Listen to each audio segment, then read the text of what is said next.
नमस्कार दोस्तों, तो एक बार फिर से आपका स्वागत है निगी जी बायो वाले क्लासेस में। ठीक है, और इस वीडियो ट्यूटोरियल में जो है हम जानेंगे एक क्विक रिवीजन की तरफ जाएंगे हम, या ये समझ लीजिए आप जो सेल डिफरेंट स्टेजेस से होकर गुजरते हैं उसका ये एक इजी फ्लो चार्ट है ना, मैंने आपके लिए एक अवेलेबल करवा दिया है। तो एक तरीके से ये क्विक रिवीजन होगा जिसमें हम जो है सारे जितने भी हमारे डिफरेंट टाइप ऑफ सेल्स हैं वो भी एक टाइप के सेल से ओरिजिनेट होके जो आते हैं वो हम यहाँ पे जो इसे डिटेल में डिस्कस करेंगे। और बात बाकी हम इनको डिटेल में तो डिस्कस कर ही रहे हैं। फॉर एग्जांपल जैसे कि मैं बताऊं, हमने आरबीसी ऑलरेडी डिस्कस कर चुके हैं। आरबीसी का हमने उसका स्ट्रक्चर, उसका हीमोग्लोबिन का स्ट्रक्चर है ना, प्रॉपर हमने उसका जो भी जितने भी स्टेजेस से होके वो गुजरता है वो हमने सारी जो है वहाँ पे डिस्कस कर चुके हैं। ठीक है ना, आई होप आपको ये सब जो है समझ आ रहा होगा अभी तक हमने जो भी पढ़ा है। ठीक है ना, तो आइए एक क्विक रिवीजन डालते हैं हम इसे, जो है फटाफट जो है इसे हम क्लियर करते हुए चलते हैं कि कौन सी सेल कहाँ से ओरिजिनेट हुई, कैसे हुई है ना, और किस किस से होते हुए जो है लास्ट में एक प्रॉपर जो है सेल बनती है। ठीक है, तो आइए स्टार्ट करते हैं बिना टाइम को वेस्ट करे हुए। ठीक है ना, तो हमारी बॉडी में होता क्या है, जब हम जनरली हम एक फीटल स्टेज में रहते हैं तो फीटल स्टेज में होता क्या है, फीटल स्टेज में क्या होता है कि हमारे अंदर जो है एक टोटीपोटेंट सेल रहता है। ठीक है ना, एग जो है एग जो है स्पर्म के साथ फर्टिलाइज होता है और फर्टिलाइज होकर क्या बना देता है, जाइगोट बना देगा। अब जब वो जाइगोट बना तो मतलब उस जाइगोट को डिवाइड होते होते होते जो है एक प्रॉपर एक ह्यूमन को जो है उसने, या एक बेबी चाइल्ड के जो है सारे जितने भी उसके लिम्स होंगे है ना, हार्ट होंगे या अदर ऑर्गन्स जो भी हैं जो उसकी एक लाइफ सपोर्ट करने के लिए ज़रूरी जितने भी ऑर्गन्स होंगे उन सबको बनाएगा। तो जहाँ से ये सारे सेल्स और ऑर्गन्स पहली बार बनते हैं उन सेल को हम जो है टोटीपोटेंट सेल कहते हैं। क्या कहते हैं? Totipotent cell. ये आप लिख देना है ना अगर आप नोट्स बना रहे हैं तो। ठीक है, टोटीपोटेंट सेल बनाए, जो टोटीपोटेंट सेल हैं यही बनाएंगे सबसे पहले आपके जो भी है ना बेबी में जो है, जो फिटल स्टेज में जो है सबसे पहले जो है ये सब जितने भी ऑर्गन्स होंगे वो बनाना स्टार्ट कर देगा। अब उसके नीचे भी जो है कुछ सेल आ जाते हैं जो प्लूरीपोटेंट सेल होते हैं। वो क्या करते हैं, ये प्लूरीपोटेंट सेल क्या करते हैं, जो अदर फिटल लाइफ के लिए जो है जितने भी अदर उसके सपोर्टिंग स्ट्रक्चर्स होते हैं लाइक हैंड है ना, हमारे जितने भी लिम्स हो गए या एक प्रॉपर जो बॉडी शेप है वो उनको बनाने में हेल्प आउट करते हैं। अब उससे भी नीचे एक और सेल आ जाते हैं जिनको हम कहते हैं हीमोपोएटिक स्टेम सेल।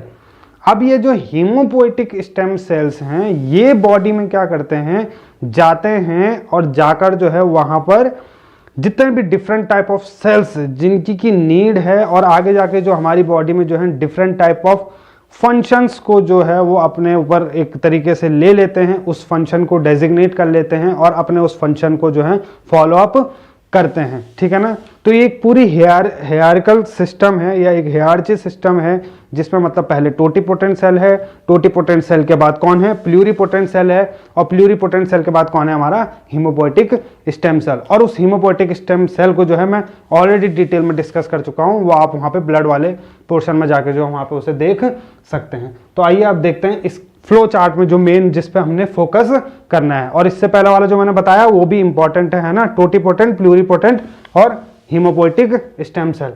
तो मल्टीपोटेंट हीमोपोएटिक स्टेम सेल जो हमारे होते हैं ये कहाँ प्रेजेंट होते हैं हमारे, ये प्रेजेंट होते हैं आपकी बोन मैरो में। ये कहाँ प्रेजेंट होगा आपका, बोन मैरो में।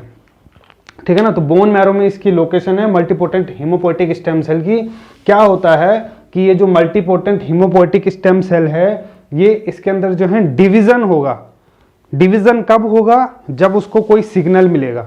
अब सिग्नल कैसा भी हो सकता है, फॉर एग्जाम्पल सपोज जो है बॉडी में एक हाइपोक्सिक कंडीशन हो गई है या ऑक्सीजन नहीं पहुंच पा रही है, तो इसको रिस्पॉन्स मिला हीमोपोएटिक स्टेम सेल को कि बॉडी में जो है ऑक्सीजन नहीं पहुंच पा रही है, मतलब इसको लगा कि बॉडी में जो है आरबीसी कहीं ना कहीं जो है कम हो गए हैं, तो ये क्या करेगा, आरबीसी को बनाना शुरू कर देगा। ऐसे ही बाहर से कोई फॉरेन एजेंट आएगा, कोई फॉरेन पार्टिकल आ गया, वायरस आ गए, बैक्टीरिया आ गए, पैथोजेंस आ गए है ना, या ये हेलमिंथिस वगैरह, सॉरी जो हमारे पैरासाइट्स हो गए है ना, हेलमिंथिस तो इसकी क्लास में आ जाएंगे पैरासिट के उसमें है ना।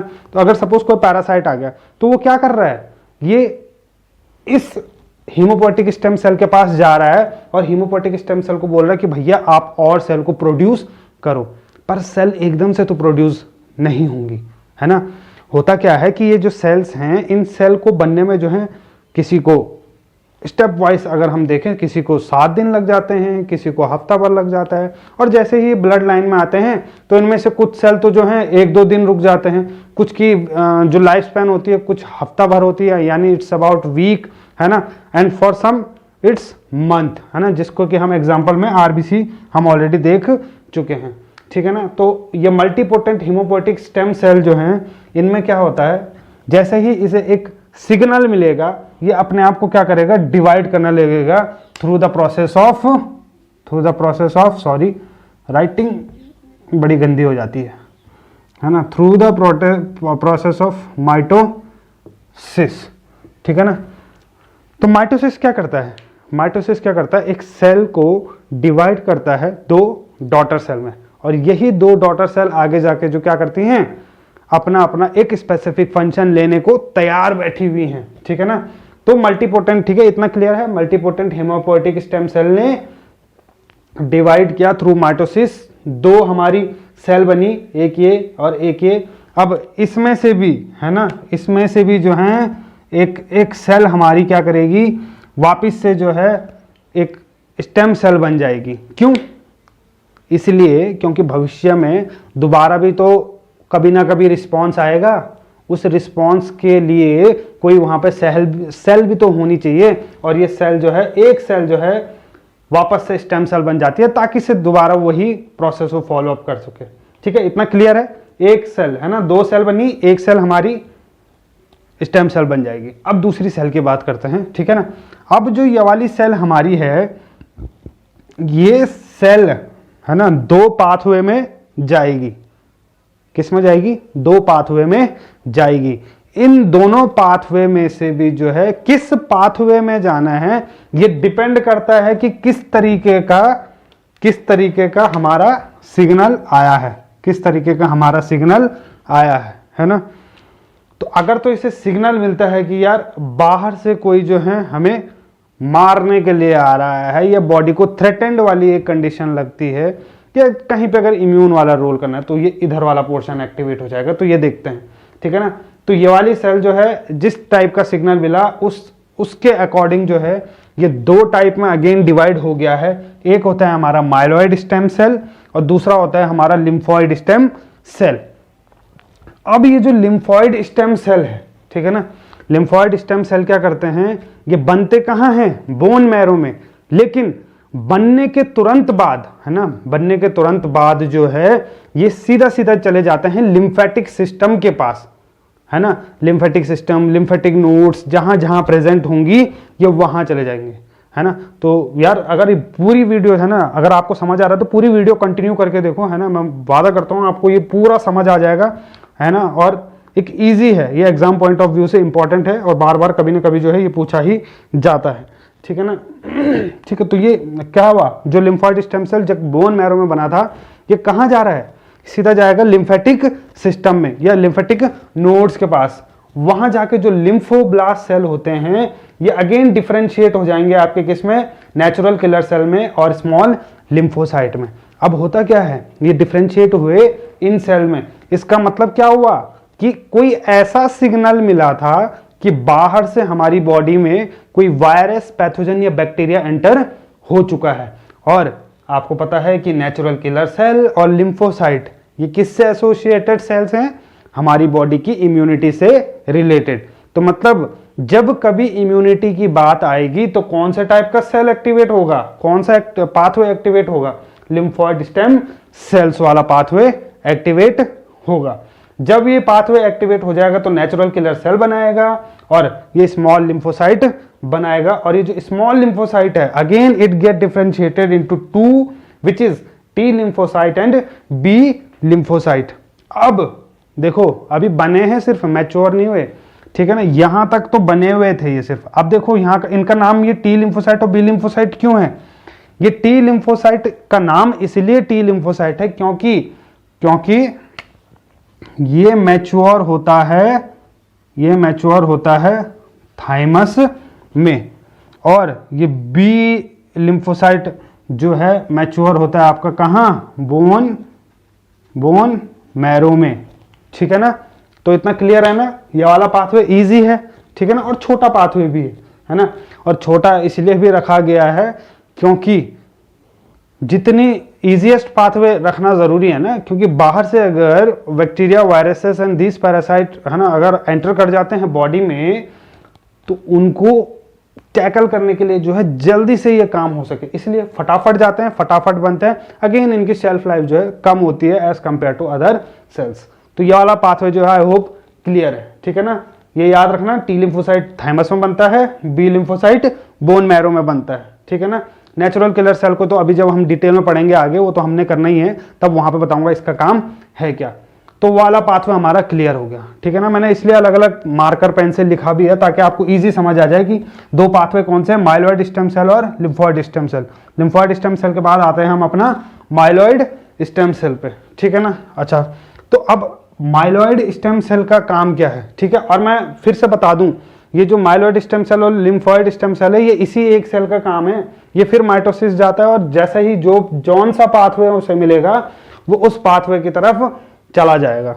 अब बात करते हैं माइलॉइड स्टेम सेल की। माइलॉइड स्टेम सेल जो है ये डिफरेंशिएट हो जाता है 4 अगेन पाथवेज में। कौन कौन से, या तो वो प्रोनॉर्मोब्लास्ट बना देगा, या मोनोब्लास्ट बना देगा, मेगा कैरियोब्लास्ट बना देगा, या माइलोब्लास्ट बना देगा। अब हम इसको एक एक करके देखते हैं कि किस किस में क्या क्या स्टेजेस चल रही हैं। माइलॉइड स्टेम सेल से जो है ना प्रोनॉर्मोब्लास्ट बनते हैं। प्रोनॉर्मोब्लास्ट से क्या होता है, फिर बनता है पॉलीक्रोमेटिन। ये मैं ऑलरेडी जो है डिस्कस कर चुका हूं, मैं पहले बता रहा हूं। और ये मैंने कहां डिस्कस करा है, मैंने इससे पहले आरबीसी वाली वीडियो बनाई है, वहां पे मैंने जो है एरिथ्रोपोइसिस बिल्कुल डिटेल में समझाया हुआ। अगर आपने नहीं देखा है तो वहां जाके वाली वीडियो देख लीजिए। ऐसे ही जो है मैं इन सबको भी जो है ऐसी डिटेल वाइज वीडियो बनाऊंगा और ईजिएस्ट फॉर्म में आपके लिए अवेलेबल करा के लाऊंगा ताकि आपको कोई दिक्कत ना हो। आगे बढ़ते हैं। प्रोनॉर्मोब्लास्ट इट गेट कन्वर्टेड इनटू, या डिफरेंशिएट हो जाता है, या मैच्योर होके, ये एक स्टेप वाइज मैच्योरेशन है ना। जैसे अगर आप छोटे थे तो आप एकदम से एक एडल्ट फॉर्म में नहीं आओगे। 1 साल के थे, 2 साल के थे, 3 साल के थे, तो ये एक लंबा फेज है। पर इनको तो जल्दी जल्दी करना पड़ेगा भैया, क्योंकि पीछे जो सेल टूट गए थे उनको भी रिवाइव, उनकी प्लेस लेनी है एक्चुअली। तो प्रोनॉर्मोब्लास्ट जो है ये चेंज हो जाता है आपका पॉलीक्रोमेटिन में। पॉलीक्रोमेटिन से ये आ जाता है आपका मैच्योर होके बन जाता है ऑर्थोक्रोमेटिन, है ना। और ऑर्थोक्रोमेटिन से ये मैच्योर होके बना देता है रेटिकुलोसाइट, और रेटिकुलोसाइट के बाद बना देता है ये एरिथ्रोसाइट, जो कि मैच्योर्ड एक सेल है। जो रेटिकुलोसाइट रहता है ये पेरिफेरल ब्लड लाइनिंग में रुका हुआ रहता है। 24 घंटे तक ये पेरिफेरल ब्लड लाइनिंग में रहेगा, और वहां से जो है ये आरबीसी का अपना एक प्रॉपर शेप साइज ले लेगा, है ना। बाइकॉन्केव हो गया, विदाउट न्यूक्लियस हो गया, हीमोग्लोबिन होगा, है ना। तो और लास्ट में बना देगा एरिथ्रोसाइट, अपना एक प्रॉपर शेप साइज ले लेगा, है ना, और ब्लड लाइनिंग में एंटर कर जाएगा और एक प्रॉपर आरबीसी की तरह काम करेगा, जिसका काम होता है transport of oxygen and these carbon dioxide, ठीक है ना। तो ये मैंने डिटेल में ऑलरेडी डिस्कस कर चुका हूं यार, तो वो वाली वीडियो में आप देखो जाके, है ना, अगर नहीं देखी है, ठीक। अब आते हैं मोनोब्लास्ट पे। तो मोनोब्लास्ट क्या करता है, ये पहले प्रोनॉर्मोब्लास्ट बनाता है और ये मोनोसाइट बनाता है। ये इजी है, सबसे छोटा यही है, ठीक है ना। तीसरा सॉरी, है ना। फर्स्ट तो ये था हमारा, सेकंड ये था थर्ड में क्या होता है कि मेगा कैरियोब्लास्ट क्या करता है, मेगा कैरियोब्लास्ट जो है मैच्योर होके प्रो मेगा कैरियोसाइट बनाता है, ठीक है ना। देखो सबके आगे ना ब्लास्ट लगा है, अगर आप देखो तो। ब्लास्ट सेल का मतलब क्या होता है कि ये क्षमता रखती है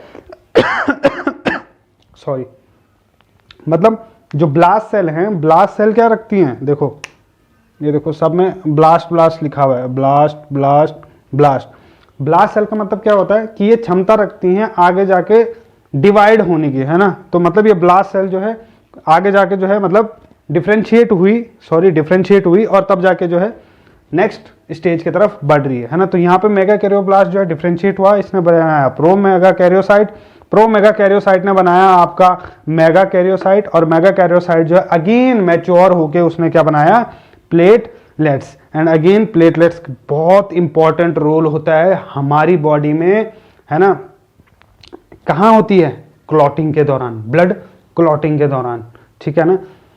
तो अगर आप वीडियो देख रहे हैं, कभी भी देख रहे हैं, तो आप मुझे बताएं कि ऐसी कौन सी डिजीज है जिसमें प्लेटलेट काउंट्स कम होने लगते हैं, ठीक है ना। चलो आगे बढ़ते हैं।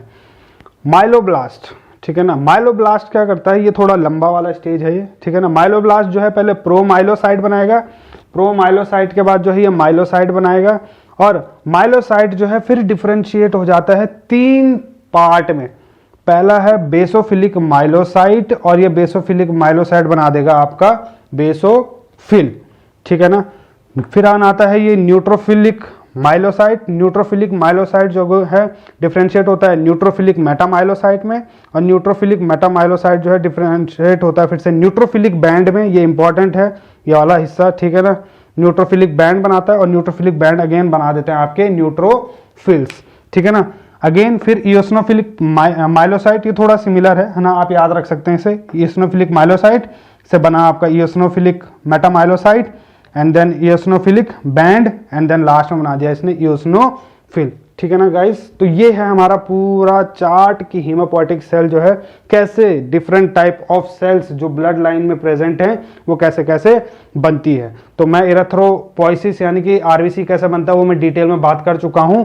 नेक्स्ट वाला पोर्शन जो मेरा आएगा या जो नेक्स्ट वीडियो मेरी बनेगी वो बनेगी ल्यूकोसाइटोसिस, सॉरी ये ल्यूकोपोइसिस के ऊपर, यानी कि ये डिफरेंट टाइप ऑफ सेल्स जो बने हैं, इन्हीं स्टेजेस को जो है मैं डिटेल में बताऊंगा। वहां पे कहां पे जो है किस सेल का डायमीटर क्या था, कैसे होगा, और किस किस स्टेज में क्या क्या चीजें हुई है, वो मैं जो है ल्यूकोपोइसिस वाले पोर्शन में डिटेल में डिस्कस करूंगा, और वहां बताऊंगा कि कौन कौन से फैक्टर जो हैं इसके लिए रिस्पॉन्सिबल होते हैं। ओके गाइस, ठीक है ना। तो आई होप आपको जो है ये वीडियो पसंद आई होगी, है ना।